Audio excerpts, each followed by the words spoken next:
Another question that you can ask an agent is, what is your negotiation strategy? So number one, you never want to assume that somebody else is playing by the same rules you are. A lot of times I have clients that say to me, I don't want to play games. I just want to get, this is my number. Let's just get that deal signed. Well, in fact, if I go back to the other agent and say, whatever it is your bottom line number is, that other agent might come back with a counter. And you as a client might not want to go back and forth multiple times. I, as your agent, am more than willing to go back and forth so that we can make sure that you get the best deal possible. So we never want to assume that somebody else wants to just ink a deal right away. We want to make sure that we go back and forth enough times that we actually get you what you need. Another strategy I like to use is negotiating more than just price. It gets super awkward if agents are just throwing numbers back at each other. I like to negotiate things like settlement date, deposit amounts, deposit due dates, loan contingencies, inspection contingencies and dates and things like that. So I'm going to look at all of the terms of the offer and make sure that whenever we counter an offer, we are looking at all the terms so that when we go back and forth, we can start getting each of those terms better and better for you as we may be coming closer and closer to a point where we agree on the price. Another strategy that I like to use is to never split the difference. So there's a great book out there by an ex-FBI agent that I recommend called Never Split the Difference. I believe this long before. What you should do instead is negotiate in thirds, is what I call it. People out there call it midline negotiations.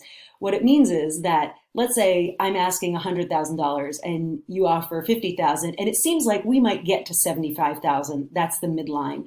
Well, rather than saying, let's just split the difference and go to 75, well, the other agent might actually counter, well, we'll go up to 55. And now you have nowhere to go except for to say no. So rather, it would be better to negotiate in thirds. So, somewhere between, 85 and 90,000. So that way they have incentive to go up.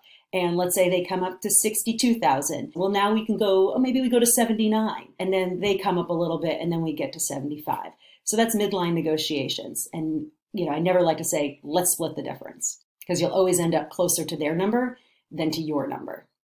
As well, we always want to know what your BATNA is. That's your best alternative to a negotiated agreement.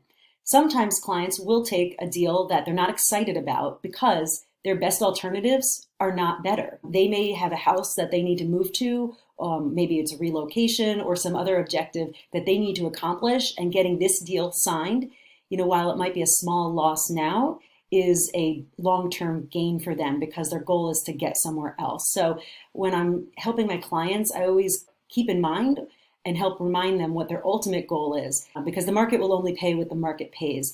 And with my strategies of negotiation, I'm confident that I'm going to get you the best deal in the market that we're in so that you can move forward with your life.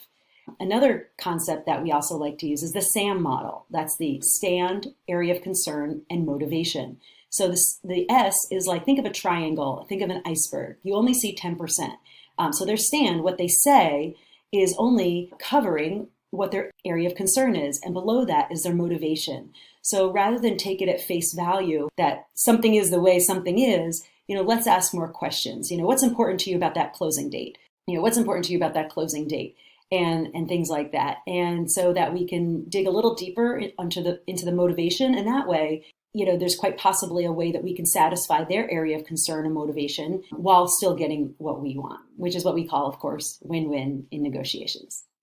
So when you're talking to another realtor and you ask, what are your negotiation strategies, you should be looking for actual thought that goes into their strategies. And maybe you can even ask them to describe a recent negotiation that you went through so that you can understand a little better about how they will work.